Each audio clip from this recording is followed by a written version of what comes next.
Okay, so I'm going live right now because I literally don't have any more room on my phone. And I only have the ability, ooh, I hope you guys can hear me because I don't have my ear thing in. And I don't have the ability to film on any other things other than my phone because I can't upload from anything but my phone because I don't have anything but my phone. So anyway, all that to say, I need to just say this because I don't feel like the video that I'm making right now is not specifically about this. It's kind of about like the macro version of this. But I wanted to give my micro reaction, like my personal, like subjective reaction to this Kavanaugh Ford insanity, so that people in my community and everyone can, maybe like put some words to maybe some of your feelings. If some people are feeling similar things, there's a couple things that have happened both leading up to the hearings and then the day of the hearings that I talk about this a lot, the way that antisocial interactions, the way that narcissistic reactions or interactions that are highly apathetic or very lacking in empathy and an understanding of like normal, healthy, mutual social exchanges, that it leaves like this strange echo, there's like this residue, like social residue that happens after you and this is something that I talked about in my video, when there's an exchange that is not pro-social, that there's an exchange that is lacking in honesty or authenticity, is manipulative, anything like potentially abusive, potentially toxic, that it like leaves like the feeling on you afterwards because it is a breach of the social contract, because social beings engage in pro-social behavior because it's the most beneficial to a social being in the community that makes that social being's well-being. Antisocial behaviors are not usually beneficial to both those who lack empathy and those who have it, no matter what other beings are beneficial to you. So anyway, all of this, there's not even anyone here, so just so you guys know, I am completely aware no one's even listening. But this is just going to be left there. Okay, so all of that being said, the reason why this was creepy to me, these moments were creepy to me, is because I would feel that, like, it feels like that residue, that antisocial residue afterwards. In a couple of these reactions, sorry, I do not have a tripod. I'm trying to keep it steady for anybody with motion sickness, I'm so sorry. I don't have a lot of time, so I'm trying to do this quickly, and my setup is not normal, so I completely apologize. So here are a couple of the things that struck me as uncomfortable. So first off, the way that leading up to the hearings, there were, hi everybody, I'm just trying to get this video out because I don't have any room on my phone to shoot another video of the one that I just shot last night. So I'm just putting this one out so people can respond with their thoughts and what they think.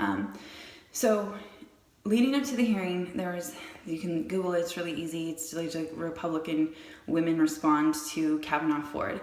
And it's these like 4 or so women sitting down talking about it. And I'm trying to think the order in which these things happen. The first woman talked about how it had been so long. And like, you can't come out this long after, which, we've heard, thankfully, every single advocate and their mom coming out to explain why it is not something you just go talking about, because like the life of a victim is not exactly a fun one to make your life 10 times worse by going and talking about it to everybody that's never going to believe you. Yeah, it's just hell on earth anyway. So it's like, let's be damned twice. It just doesn't, it's not a perk of being a victim to go tell everybody the thing that they're going to treat you even worse for. So anyway, that aside, the next woman after that, of course, like we've heard a lot of people respond with like complete terror to her talking about what happened as being just a touch. And so let's put a pin in that response and then move on to the next response, where she says she respects 15-year-old women because she is a woman. But then she mentions that 17-year-old boys, what 17-year-old boy hasn't done something like this? And which, you know, makes me like gag. And then I realize, wait, what if this is like a culture thing? Like, what if these women, this is a norm in their culture? Like, are we, like, you know, that's just a thought that it passes through my mind. It makes me wonder, like, okay, so if I were to respect what you're saying, if I'm to like really take in what you're saying and respect your perspective and really empathize with you and here and say like, so this is what you believe. Like, you believe this. This is not something like, you're not being vindictive of this woman. This is like your natural reaction based on the things that you put together about reality based on what you've been exposed to. As ignorant of an exposure to reality as that might be, it might, if I'm going to just believe that this is your honest reaction to the situation, is this like a super, like, is this a sociopathic subculture that we're talking?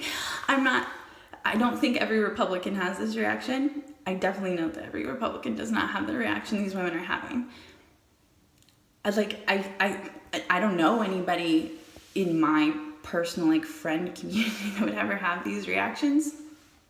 Especially would say that this is normal behavior for a boy, even if it did happen. Because that's the thing. At this point, they're not discussing that it didn't happen. They're discussing that it might have, and that's fine. That's where I have a problem with this. And so this seems like a really drastic, you know, so that was the first thing that struck me, is like, that's scary. Okay. And why isn't every person that watches that interview or discusses it on television talking about how unhealthy that is and scary that they're saying those things about, and like discussing those things as if they're normal to them, that those behaviors are normal to them, so your sons act that way, that's how you're raising your kids, so that's how your brothers acted, so that's how your father was, like, that's what you're telling me is normal. Like, I'm taking your word for it, that in your reality, that's how people react. And that's I love. So then moving on, then there was the Ford Kavanaugh hearing. And I want to talk about specifically the things Kavanaugh said. Like, not only was it like weird, okay, first, how he was talking to other senators in the room, how he's like beforehand, I'm just trying to think through, if I was an innocent man and that there is a conspiracy of women being like encouraged, like, okay, the reason why every time people think conspiracies are tied to like rape allegations is because you would jump to that conclusion if you weren't aware of rape culture beforehand. If you knew what rape culture was beforehand, you would be like, oh, finally, someone's talking about it. No surprise. But people that have no idea how toxic our culture is and how actually like not normal and super unhealthy it is, they're like, what? Oh my gosh, what's happening? I'm freaking out. And so it's conspiracies everywhere. But like, if you are aware that like slavery is still a thing today and tons of children are suffering all over the world, like the sociopathic things happen every day, that like, of course, women in our country are being sexually assaulted by men in power and no one is getting in trouble for it, and they're just supposed to like sit with it. Like, of course that's happening. Like, so for people to act surprised like, it's already weird for me. For them to then say, well, it doesn't matter, makes me ill feeling, makes me nauseous, makes my heart, like I can hear it beating, kind of thing. So then the way he was talking, the reason why it was creepy to watch his thing specifically, like all of the things that she talked about, yeah, triggering completely. It's like re-experiencing everything that's ever happened to me, of course, but his was what really struck me, and I still feel like gross from watching the way that he would talk to other senators, like mention, like, remember we did this? Like, he would talk about a story, like everything that he talked about was to make himself endearing. Everything he said, even the way he put his daughters out there to, First of all, as a pastor's kid, for your 10-year-old to say we should pray for her is not profound wisdom.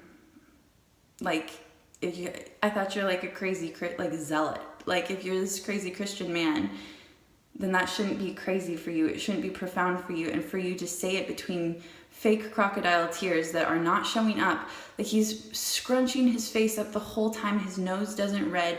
Like, here's a million videos online already of me crying. Like, he doesn't look like he's crying. And I know everybody's body is different, but like, he's not, there's no tears right to wipe away. I didn't see a single tear. There's no redding of the nose. He's sniffing, but there's nothing, like, you don't hear any mucus being sniffed. Like, this guy's, it just really creeped me out. And then, like, okay, so on top of all of this, there's only 9 people on the Supreme Court. There's 9, hundreds of millions of Americans, adult Americans, hundreds of millions of adult Americans, 9.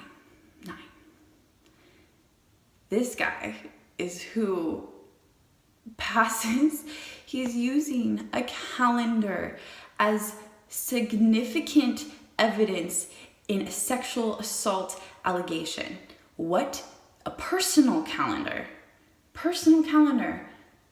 Like, this is not like the testimony of his coach that said, like, no, of course he wasn't partying that weekend. He was with, I had an eye on it. Like, a guy that when he's asked direct questions, other Republican senators step in to gaslight and start yelling. Like, finally someone asks a good question, and then you have fucking Lindsay. What is happening? Like, and no one, I really feel like we don't talk about narcissism enough. I feel like we don't talk about antisocial. I feel like behaviors, I don't think we talk about gaslighting enough. I don't think we talk about authentic, sincere, like, we don't talk about communication enough. And we sure as hell don't talk about social emotional intelligence, let alone health.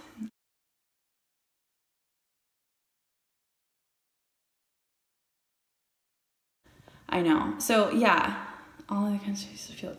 I would hope, I really, like, this is, to me, like, for anyone around the world, like, please understand that America is literally in an epidemic, like an antisocial epidemic.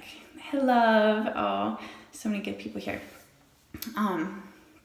There's like this, like, I really consider this is like a crisis. Like, people are watching our leaders discuss our country's fate is traumatic to watch, and people don't even know it.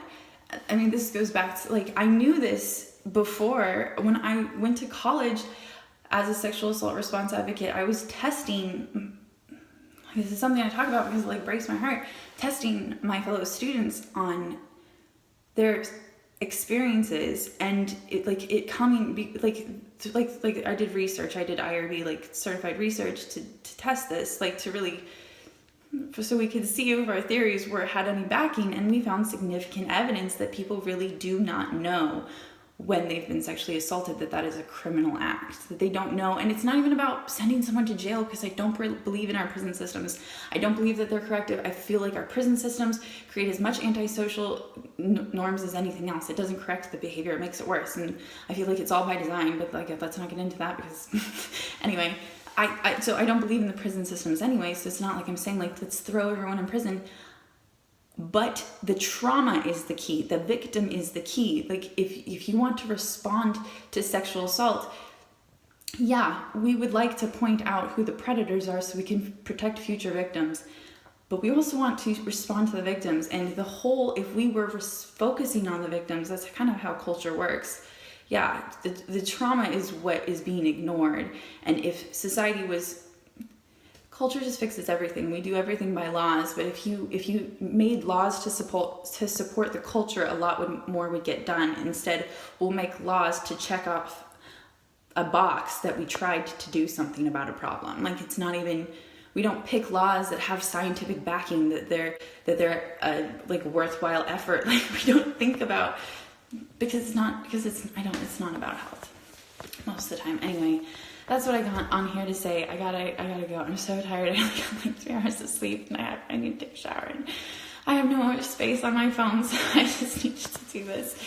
So anyway, thank you guys for talking. I love you all so much, and I know that there's so many people that are not here that care about this, and so I'm going to try to keep it. I'm going to try to put it on my YouTube too, so that we can keep the convo going even after that it times out. But anyway, I love you guys. Thanks for joining. Thanks for listening, whoever comes. And yeah, let me know what you guys think. That's why I talk about this stuff, because I know what I feel about everything. It's in my head. I'm confident about what I feel. I love to learn, so I'm watching all the time, but I'm saying it so that we can do it together, because I feel like I get a lot smarter when I hear what you guys think. And like, yeah, as I'm going to say in my video that I'm making right now, like, truth is a collective effort. Like, I really don't think we know anything without swapping notes together. So anyway, that's why it's out here. I love you guys so much. Have a beautiful, blessed weekend. And yeah,